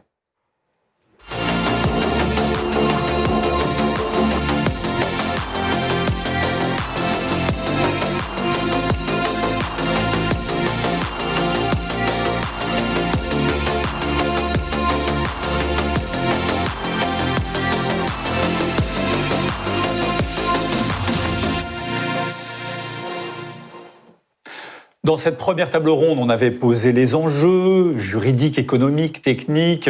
On avait évoqué un certain nombre de sujets sur la responsabilité, notamment juridique. On s'est beaucoup arrêté là-dessus.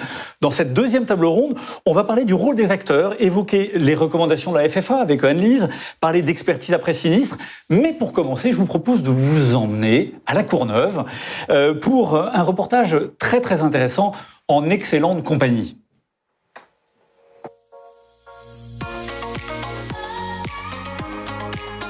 Est-ce que vous pouvez nous dire en quoi consiste l'activité de centre de traitement de terre? Nous sommes ici sur le site de La Courneuve, qui est un centre de traitement biologique de terres polluées.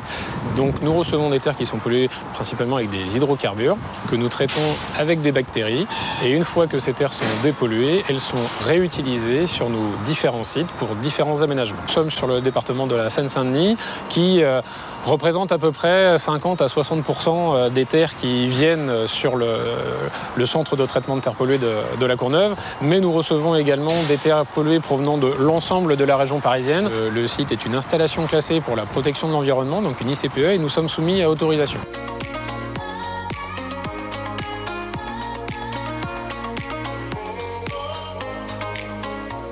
On en vient au cœur du sujet, le traitement des terres. Est-ce que vous pouvez nous donner un peu plus de détails sur les étapes de traitement de ces terres polluées? Tout camion qui va rentrer doit venir avec un document qui assure sa traçabilité. Une fois que ces terres sont arrivées, on va les mettre donc dans le premier bâtiment qui est derrière nous, qui est le centre de traitement, où là on va les mettre d'abord dans un casier qui est dédié à ce chantier et à ces terres, et ensuite on va les cribler, c'est-à-dire qu'on va séparer la fraction fine des cailloux et des déchets qu'on peut éventuellement retrouver dans la livraison que nous avons reçue par le camion.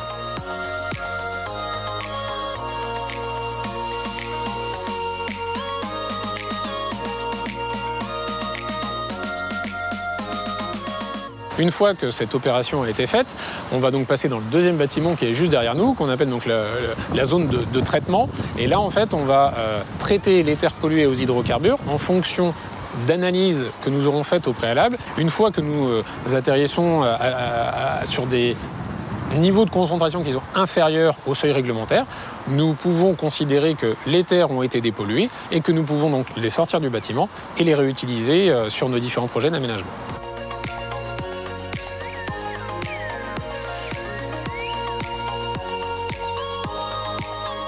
Est-ce qu'à la fin du traitement, on peut considérer que ces terres sont inertes au sens de la réglementation et notamment de l'arrêté du 12 décembre 2014? Nous recevons des terres polluées et nous souhaitons avoir le traitement le plus efficace possible, et pour faire en sorte que derrière nous puissions réévacuer et donc réutiliser ces terres sur nos différents aménagements. Et donc c'est pour ça qu'il faut que les terres soient dépolluées et elles soient largement en dessous des seuils qui nous sont imposés par la réglementation. Les terres en ressortie sont réutilisées dans leur quasi-intégralité sur l'ensemble de nos projets d'aménagement.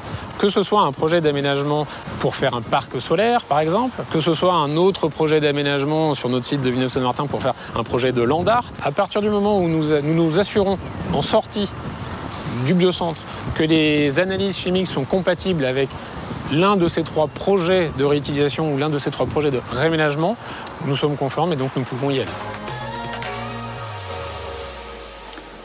Pierre, on vous a reconnu sur la vidéo. Alors, je vais vous poser une question immédiatement, bien sûr, mais avant tout, Pour celles et ceux qui voudraient poser une question, n'oubliez pas que vous pouvez vous adresser à l'adresse mail qui apparaît sur votre écran en ce moment, le service communication d'XI Group, pour poser une question. Et si on a le temps à la fin, on en prendra une ou deux. Alors Pierre, effectivement, ce reportage, c'est une belle histoire. Oui, tout à fait, Géraud. C'était ma première expérience journalistique. Pas mal. Donc voilà, c'était toujours intéressant de sortir de sa zone de confort. Alors pour en revenir à mon métier, c'est-à-dire l'expertise, moi je suis expert en environnement chez CPA Expert et je suis spécialisé notamment dans les pollutions, parce que ça fait partie de l'environnement. Bien sûr. Et alors, une pollution, c'est quoi? Ça peut être plein de choses, mais notamment, par exemple, un camion-citerne qui se renverse, une fuite de canalisation dans une station-service, une fuite depuis une usine dans un cours d'eau, ça peut être plein de choses. Et il se trouve que la majorité des pollutions en France et dans le monde, ce sont des pollutions aux hydrocarbures. Et les hydrocarbures, c'est quoi? C'est des dérivés pétroliers, et donc en langage courant, c'est de l'essence, du gasoil, du fioul, concrètement. Donc, quand on a une pollution aux hydrocarbures, on a des sols qui peuvent être pollués. Et le grand classique, c'est d'arriver avec une pelle mécanique, d'excaver les sols, de les mettre dans un camion et de les évacuer. Alors, historiquement, ce qu'on faisait avec ces terres, c'est qu'on les envoyait dans une décharge. Et dans cette décharge, on les enfouissait ad vitam aeternam. Donc, on n'entendait plus jamais parler. Depuis une quinzaine d'années, il y a un certain nombre d'entreprises qui ont développé des centres de traitement de terre, comme celui qu'on vient de voir dans le reportage. Et ces centres, donc ils prennent les terres, comme vous l'avez vu, ils les traitent et derrière, ils les réutilisent. Donc ça, au final, ça apporte deux avantages importants. Déjà, sur le plan intellectuel, je trouve ça beaucoup plus intéressant de dépolluer des terres pour ensuite les réutiliser plutôt que de les enfouir bêtement dans une décharge. Et le deuxième avantage qui intéresse tout le monde, c'est un avantage financier. Alors pour vous dire, une décharge classique, donc dont l'acronyme serait ISDND, pour ceux qui connaissent, ça coûte environ 100 € la tonne. Alors qu'un centre de traitement de terres polluées va nous prendre les terres à 50 € la tonne. Donc, ah oui. Donc 2 fois moins cher quand même. Donc une économie substantielle pour les entreprises, pour les assureurs, pour tout le monde. Et voilà, donc ça c'est, pour rebondir sur ce qui a été dit en première table ronde, c'est vraiment un exemple réussi de réemploi d'un matériau après sinistre. Très bien. Eh ben, allons dans une des entreprises, acteurs de ce métier. Je me tourne vers vous, Reda Semlali. Vous travaillez donc chez ECT. Ce serait peut-être intéressant que vous nous la présentiez. Et ensuite, vous demandez une réaction à cette vidéo et à ce que disait Pierre à l'instant. Très bien. ECT, c'est un groupe indépendant où travaillent 180 collaborateurs. Nos spécialités, c'est la réutilisation des terres excavées pour faire des aménagements non bâtis.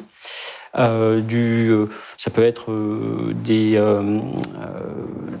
des parcs urbains, des aménagements sportifs, clubs équestres, golf et autres. On cherche des utilisations à réutiliser les terres excavées issues du BTP pour en faire quelque chose d'intéressant. Il y a une très jolie centripique sur votre site internet, notamment. Ouais, magnifique. Hein. Et on arrive à faire de très belles choses avec les terres excavées issues des chantiers, et c'est une forme, naturellement, d'économie circulaire. Alors, je rebondis à la fois sur la partie biocentre. Effectivement, c'est quand même plus vertueux de traiter les terres que de les enfouir, mais je reviendrai ensuite à la sémantique. Et alors, c'est plus intéressant d'un point de vue environnemental et plus intéressant d'un point de vue économique. Et puis, pour revenir à la partie sémantique et la partie réglementaire dont on a parlé même dans la première partie, et les terres, contrairement aux déchets du BTP, en fait, se réemploient très facilement et en fait, on en recycle très très peu. Très peu de terres sont transformées pour être utilisées en sous-couche routière, pour être utilisées pour faire un coulis ou un béton particulier. La terre, c'est un matériau noble. Elle a un statut de déchet car c'est un statut aussi protecteur qui donne des responsabilités à celui qui destine sa terre à l'abandon. Mais elle est facile à réutiliser et même quand on les met dans des installations de stockage de déchets inertes, les ISDI, en fait, on ne fait que les réemployer pour une forme d'aménagement. Enfouir de la terre, sémantiquement, c'est comme si on disait qu'on noyait de l'eau. Voilà. Et les installations de stockage qui réglementairement sont des installations d'élimination, eh bien, moi, je ne connais pas la recette pour éliminer la terre. Je sais la stocker à un endroit et en essayer d'en faire quelque chose d'intéressant, mais la faire disparaître, ça ne fonctionne pas. D'accord. Evgenia, en préparant cette émission, et notamment, on l'a vu avec vous, on disait, OK, économiquement, techniquement, ça paraît assez bien bordé. Mais il y a des cas où des pollutions peuvent apparaître après la garantie décennale. Alors là, qu'est-ce qui se passe ? Et quel est le conseil juridique que vous pourriez donner en cas de mauvaise surprise? Oui, bien sûr, parce que tout dépend aussi de la technique, puisque la terre, c'est un matériau noble, mais avant tout, c'est un matériau qui est une masse et qu'il est difficile de caractériser dans sa globalité. Donc souvent, la technique consiste à faire des carottages sur des mètres cubes et statistiquement, on arrive à obtenir le taux de dépollution suite à un traitement par des bactéries ou ainsi de suite. Donc celui qui produit la terre dépolluée, il garantit le résultat statistique de dépollution.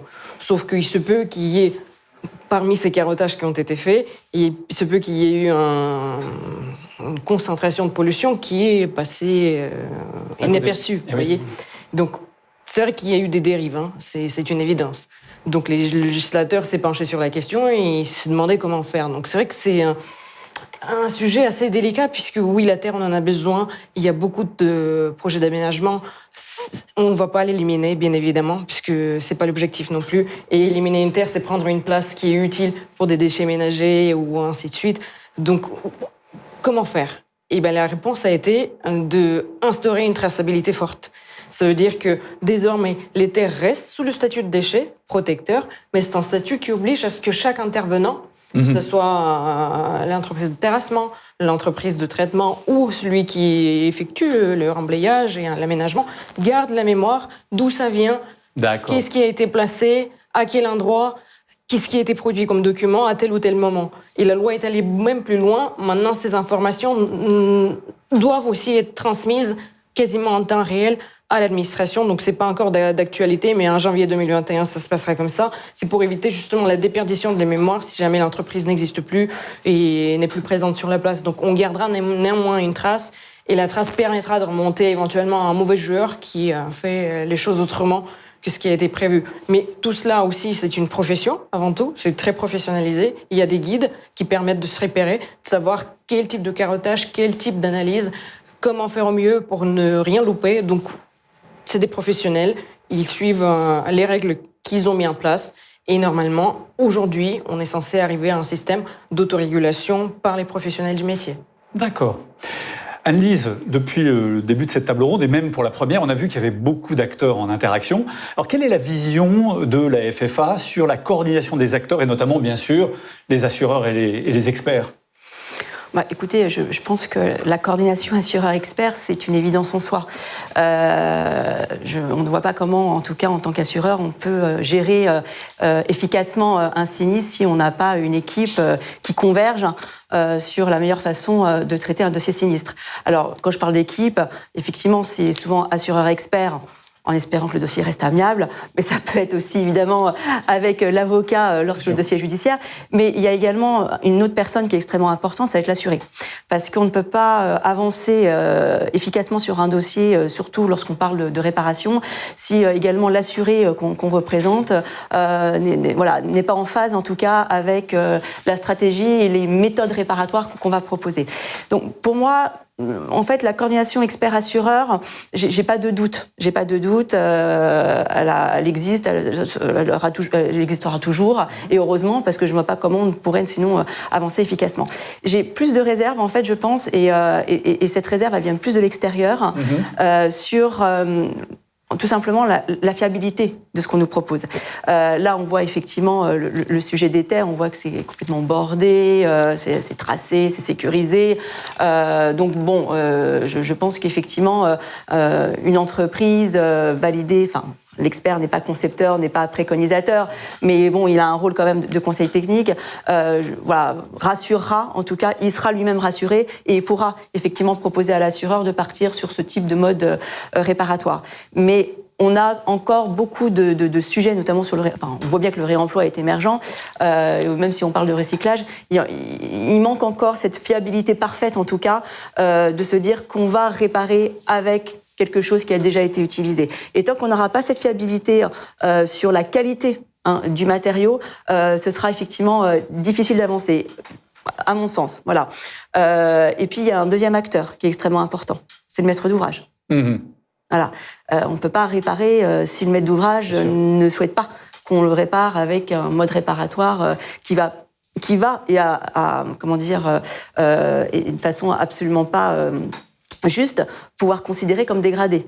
Et c'est vrai que le fait aussi de convaincre un maître d'ouvrage que réparer avec quelque chose qui a déjà été traité, qui a déjà existé mais qu'on a traité et qui montre toute la fiabilité, c'est aussi un gage, je pense, d'engagement et pour les experts et pour les assureurs de convaincre voilà, ce personnage extrêmement important. Extrêmement important dans le système, dans l'écosystème.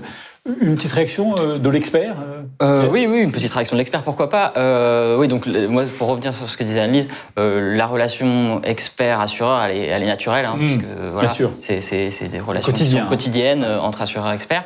La relation avec l'assuré, elle est aussi relativement naturelle, parce que l'assuré, il a besoin d'aide. Donc la plupart du temps, on est vraiment dans une situation en première approche d'aide à l'assuré.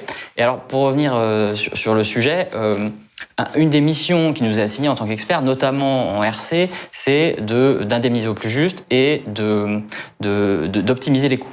Et donc, tous ces sujets de recyclage, réutilisation, réemploi, tout ça, c'est des pistes qui sont hyper intéressantes sur chaque dossier, des pistes qu'il faut creuser sur chaque dossier pour essayer justement d'atteindre cet objectif. D'accord. Alors, je vous propose qu'on évoque maintenant un sujet qu'on n'a pas abordé directement, qui est la question du réemploi en cas de sinistre. Et pour introduire le sujet, on va regarder ensemble la deuxième partie, on en a vu en première table ronde, la deuxième partie de l'interview de Didier Fox, qui est expert IARD chez XI Group.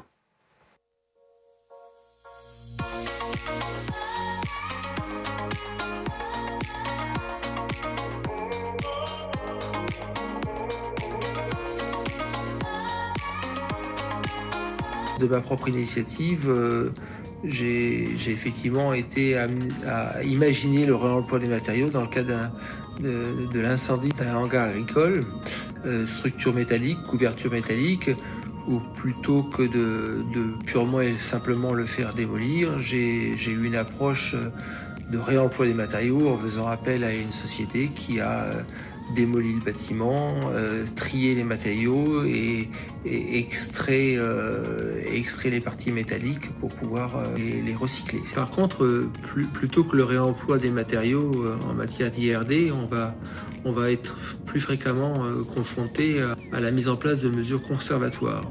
Ces mesures conservatoires vont permettre de conserver le bien sinistré sans avoir besoin de le remplacer. C'est des mesures que l'on met souvent en œuvre en matière d'incendie, fréquemment en œuvre en matière d'incendie. La décontamination de biens matériels va limiter leur dégradation, interrompre leur dégradation et à terme éviter leur remplacement. Un exemple fréquent va être de décontaminer les robinetteries pour éviter qu'elles n'engagent un phénomène de corrosion qui sera irréversible et ainsi pourront être conservés sans avoir à être remplacés à l'issue du sinistre. Cette décontamination est l'œuvre d'entreprises qui se sont spécialisées, qu'on rencontre sur le plan national. Ici, partenaire par exemple de la société Unipromotion que l'on fait intervenir fréquemment sur nos dossiers. Elle nettoie à la fois les biens, ça permet aussi de limiter la durée du sinistre, de garder les personnes sinistrées dans leurs locaux en nettoyant les appartements plutôt que de les faire déménager. Intéressant, hein. Annelise, une petite réaction sur ce qu'on vient de voir ? Écoutez, nous sommes là, c'est une bonne illustration d'un traitement intelligent d'un sinistre avec effectivement des mesures conservatoires qui ont pu être adaptées et alors effectivement il faut pouvoir le faire dans tous les sinistres ne permettent pas cela mais je vois en tout cas ça fait écho notamment à des travaux qui ont été menés parce que ça me fait penser à ça avec l'AQC en collaboration entre l'AQC et l'ADEME concernant une étude sur la réparabilité des équipements techniques et on est bien sur ce sujet-là. Comment arriver à intervenir intervenir sur un matériau, un produit, un équipement, sans forcément le remplacer en neuf, mais pouvoir intervenir dessus en faisant une réparation dessus. Et c'est une étude que je vous invite à consulter, notamment que vous pouvez trouver sur le site de l'AQC. Il y a eu 2 études, une qui a été publiée en juin 2018 et une phase 2 en novembre 2019. Et c'est vrai que il faut amorcer. Il faut amorcer cette discussion, il faut amorcer cette réflexion. C'est pareil, il va y avoir des leviers. Je pense que les industriels devraient également être mis à contribution aussi pour réfléchir pour l'avenir dans la production de leurs produits, de concevoir des produits qui sont réparables. Et c'est aussi une nouvelle façon finalement de répondre en tout cas au sujet de l'économie circulaire. Merci Annelise. Nous arrivons presque au terme de cette deuxième table ronde. Vous l'avez vu, elle est plus courte, elle dure une demi-heure. Et on voudrait quand même entendre notre directeur général, le directeur général d'IXI Group conclure. Donc, est-ce que j'ai l'impression que vous vouliez dire un petit mot de conclusion. Juste un petit mot, dire qu'on a parlé des évolutions législatives et réglementaires avec la loi AGEC et aussi avec les différents décrets qui doivent sortir sur la traçabilité, la réutilisation et la REP. Globalement, même si les professionnels sont inquiets par rapport à cela, on va dans le bon sens. Il va y avoir une phase, je pense, d'adaptation et de mise en place, mais ça reste totalement faisable et on va s'y mettre. Eh bien, on est dans une conclusion positive et il me reste à remercier l'ensemble des intervenants de la première et de la deuxième table ronde, à vous dire que j'étais très très heureux évidemment d'animer ce 6e rendez-vous e-convergence d'IXI Group. Et maintenant, il est temps d'accueillir Yann Moquillon qui a introduit ce rendez-vous et qui va le conclure. Merci à vous. Merci. Je vois Yann qui, de façon très réglementaire, porte son masque. Vous remettez le vôtre. Et on va terminer avec Yann pour un petit mot de conclusion de ce rendez-vous e-convergence. Merci à vous. À très bientôt. Merci, au revoir. Que de contenu. Quelle richesse, hein, Yann. Le sujet, on a appris... moi, j'ai appris des tonnes de choses en quelques jours, là. Spontanément, j'ai pensé à Eric Orsena, qui est dans une émission au mois de juillet, sur un sujet aussi sérieux. C'était une émission qui s'appelait « Des fleuves à l'océan, itinéraire d'un plastique ravageur ». Je me suis noté cette phrase parce que je pense qu'elle fait écho. En poésie avec Yann. Ouais, exactement. En tout cas, notre âme de poète, Géraud, raconter l'histoire de chaque produit, d'où il vient, comment il est transformé, comment il vit et se recycle. Et au fond, c'est vraiment ce qu'on a démontré toute la journée. Donc, ça, c'est une réaction plutôt toute personnelle. Alors, qu'est-ce que vous retenez de ces échanges et comment vous avez envie de conclure ce 6e rendez-vous de convergence? Exercice difficile. D'abord, bravo et merci, Géraud, pour votre animation. C'était un immense plaisir. Vous savez que je suis attaché à la famille IXI Group, étant moi-même un des experts. Un de nos spécialistes en communication de crise. Alors, merci et bravo, parce que je pense que dans l'exercice des intervenants, c'était d'être le plus éclairant possible, le plus factuel possible sur un sujet, beaucoup de pédagogie. J'ai trouvé qu'il y avait vraiment des illustrations concrètes. J'ai presque envie de dire que c'était inspirant cet après-midi. En tout cas, vraiment, je suis convaincu que nous avons toutes et tous appris et grandi dans l'exercice de cet après-midi et j'espère que c'est partagé par le public. Alors, faire une synthèse, Géraud, c'est un exercice difficile.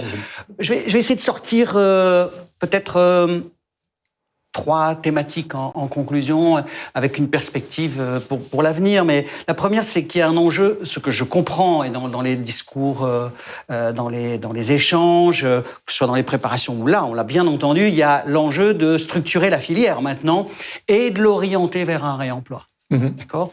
Mais un réemploi, pas n'importe lequel. Je dirais un réemploi prouvé et efficace. Efficace, à l'évident. Et là-dedans, il y a la place du diagnostic ressources qui, à mon sens, devient clé et sur lesquels, aujourd'hui, il me semble qu'il y a du travail très opérationnel, très concret avec les femmes et l'homme de terrain. Donc, structurer la filière, l'orienter vers le réemploi, premier enseignement, il me semble. Le deuxième enseignement que je dégagerai, c'est globalement, il y a un formidable enjeu pour nous, assureurs, courtiers, experts, bien évidemment. Et puis qu'on soit côté souscription d'ailleurs ou au côté indemnisation, mais il y a un formidable enjeu multiple. Techniquement, la technique d'assurance, il y a un enjeu de technique d'assurance, il y a un enjeu économique. On l'a vu, le réemploi, d'ailleurs, mais pas si ça simple, coûte plus cher. Exactement. Donc il y a un enjeu peut-être dans l'innovation sur ces sujets-là. Et puis il y a un enjeu, bien sûr, sur les responsabilités. Et bien sûr, les responsabilités de fabricants, de constructeurs, etc. Mais au-delà, je pense que c'est notre responsabilité d'entreprise, d'entrepreneurs, d'être engagés et de nous engager toutes et tous sur ce sujet. Donc ça, je pense, c'est un sujet qui me semble aspirationnel pour les années qui viennent et sur lesquels, vraiment, notre écosystème, assureurs, courtiers, experts, nous avons une belle perspective devant nous. Et puis, la troisième dimension, je dirais qu'elle nous concerne un peu plus directement, nous, ICSI. Au fond, on a ouvert sur la question de pourquoi ce thème.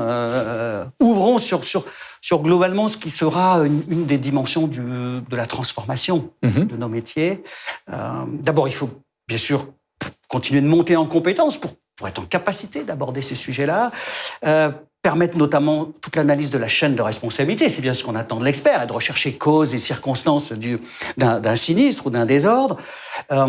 C'est aussi, dans la transformation, c'est d'aller privilégier, après le sinistre, peut-être rechercher le réemploi. On a eu quelques illustrations, mais d'en faire quelque part un état d'esprit au quotidien de l'expert, quand il est sur Terre, pour chercher les meilleures solutions de recyclage, de réemploi, j'allais dire de revalorisation.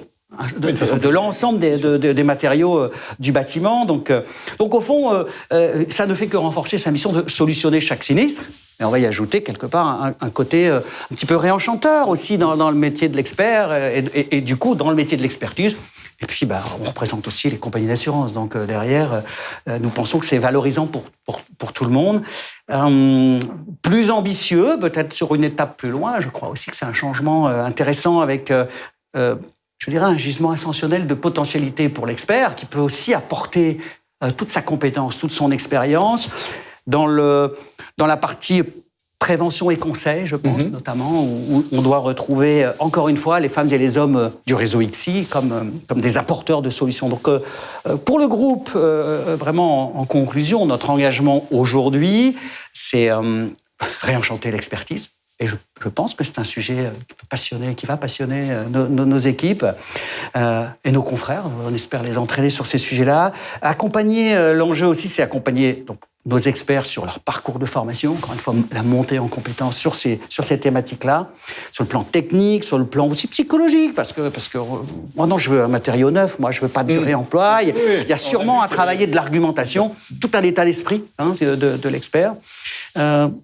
Accompagner nos experts, mais peut-être aussi accompagner nos clients, parce qu'après tout, on va investir dans des parcours de formation, et ces parcours de formation, ils sont à la disposition aussi de nos clients, assureurs, courtiers, voilà. Et plus globalement, on est vraiment dans un investissement qui a vocation à valoriser le capital humain des femmes et des hommes de ce réseau.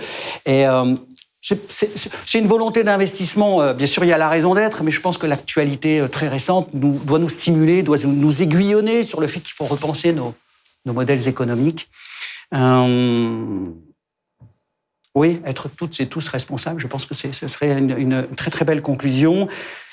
Parfaitement aligné aussi d'ailleurs sur notre raison d'être, et je pense que, puisqu'on est dans une boucle circulaire, revenons à notre raison d'être, et je pense que plutôt qu'un long discours sur comment on a repensé, comment on a travaillé notre raison d'être, rien de mieux peut-être que l'occasion de la découvrir ou de la redécouvrir à travers un film vraiment où on parle au cœur, un film très émouvant mais qui est inspiré de faits réels avec un expert qui est Alain Goudin, un expert de notre réseau, et qui, je pense, racontera beaucoup mieux que vous et moi notre raison d'être au sein du groupe ICSI. Eh bien, on regarde cette vidéo. Merci, Géraud. Merci à vous. À bientôt. À très bientôt.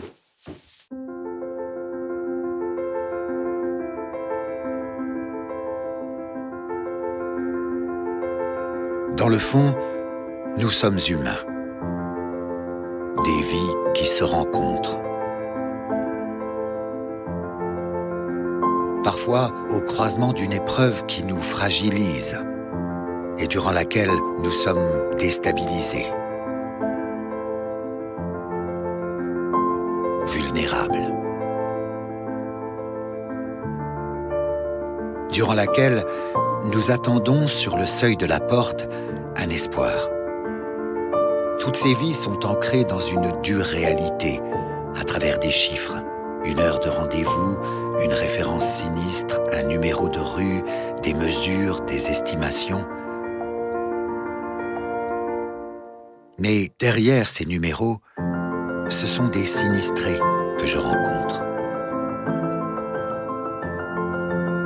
Dans une empathie sincère, je les écoute, je leur donne des explications, je les accompagne.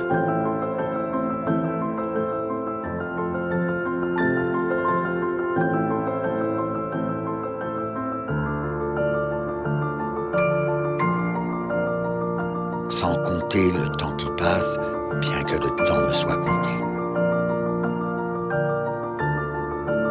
C'est une promesse quotidienne de m'impliquer pour eux, d'être présent le plus rapidement possible, quel qu'en soit le prix.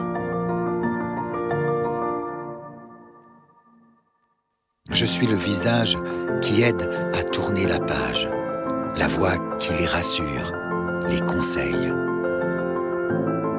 Ma propre vie est empreinte par des chiffres, des kilomètres, des numéros de téléphone, un nombre de rapports d'expertise à rédiger, des délais à respecter. Alors que dans le fond, nous sommes humains. Nous, professionnels, engagés dans l'assistance de ces personnes dans le besoin, unis, nous partageons des valeurs humaines et solidaires. Fiers de représenter les assureurs qui remettent leur jugement à notre expertise technique et le soutien de leurs assurés à notre humanité. Et c'est de cette humanité que s'inspire notre raison d'être.